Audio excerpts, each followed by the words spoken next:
ഇത്തവണത്തെ ഓണം നമ്മളൊന്ന് വെറൈറ്റി ആയിട്ട് ആഘോഷിച്ചാലോ? എങ്കിൽ പോന്നോളൂ ആനമലയിലേക്ക്. ഒരു കംപ്ലീറ്റ് ഓണം സർപ്രൈസ് നിങ്ങളെ കാത്തിരിക്കുന്നു.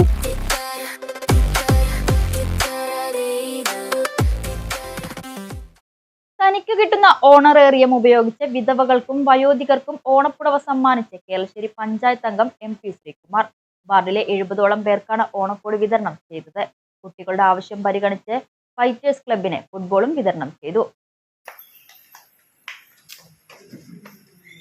7ാം വാർഡിലെ ആലമ്പാറ അംഗൻവാടിയിലെ വിദ്യാർത്ഥികൾക്കും ജീവനക്കാർക്കും ഓണസദ്യയും സ്വന്തം ചെലവിൽ നൽകി.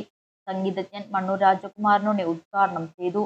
ശ്രീകുമാർ എന്ന ജനപ്രതിനിധി നാടിനെ തന്നെ മാതൃകയാണെന്നും ഇതിനു മുൻപും നിരവധി ജീവകാരുണ്യ പ്രവർത്തനങ്ങൾ നടത്തിയിട്ടുണ്ടെന്നും മണ്ണൂർ രാജകുമാരനുണ്ണി പറഞ്ഞു. ഇനിയും ഇത്തരം സേവനങ്ങൾ തുടരാൻ കഴിയട്ടെയെന്നും അദ്ദേഹം തുടർന്ന് പറഞ്ഞു.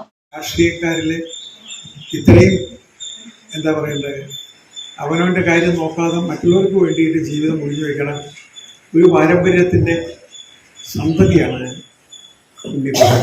ഇത് നമുക്ക് എപ്പോഴും കാണാൻ സാധിക്കും. അതിൻ്റെ ഒരു റിഫ്ലക്ഷനാണ് ഇന്ന് നമ്മൾ കൊടുക്കണം. ഈ അദ്ദേഹത്തിൻ്റെ ഓണറേറിയത്തിൽ കിട്ടുന്ന ഈ വരുമാനം കൊണ്ട് ഇവർക്ക് കൊടുക്കണം. തീർച്ചയായിട്ടും അത് തന്നെയാണ് ഈശ്വരനെ ചെയ്യാനുള്ള ഏറ്റവും വലിയ സേവനം. ഈശ്വരൻ നിങ്ങളുടെ എല്ലാവരുടെയും ഉള്ളിലുണ്ട്, നമ്മുടെയൊക്കെ ഉള്ളിലുണ്ട്. അപ്പോൾ നിങ്ങളുടെ ഒരാളെ ഞാൻ മനസ്സിലാക്കിയത് തന്നെയാണ്, നിങ്ങളിൽ ഒരാളെ വാക്കുകൊണ്ടോ പ്രവൃത്തി കൊണ്ടോ ചിന്ത കൊണ്ടോ ഞാൻ വേദനിപ്പിക്കുകയാണെങ്കിൽ അത് ഈശ്വരനോട് ചെയ്യുന്ന ഏറ്റവും വലിയ പാപമാണ്. മാത്രമല്ല, ഈ നമ്മൾ ചെയ്യുന്ന വിചാരിക്കുന്ന ഓരോരോ പ്രവൃത്തിക്കും റിയാക്ഷൻ്റെ സയൻസിൽ ഞങ്ങൾ പറയും ന്യൂട്ടൻ്റെ 3ാമത്തെ നിയമം പ്രകാരം action reaction equal and opposite പറയും.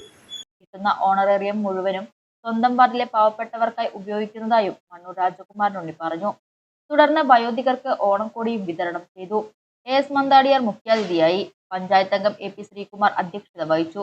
തുടർന്ന് മാധ്യമപ്രവർത്തകൻ മൊയ്തീൻകുട്ടിയെ മണ്ണൂർ രാജകുമാരനുണ്ണിയും വാർഡംഗം MP ശ്രീകുമാറും ചേർന്ന് പൊന്നാടയിട്ട് ആദരിച്ചു. പ്രധാനാധ്യാപിക ബേബി പ്രിയ, ലക്ഷ്മണൻ, ബിപിൻ, ഉണ്ണികൃഷ്ണൻ, ദേവദാസൻ, രാജി എന്നിവർ സംസാരിച്ചു.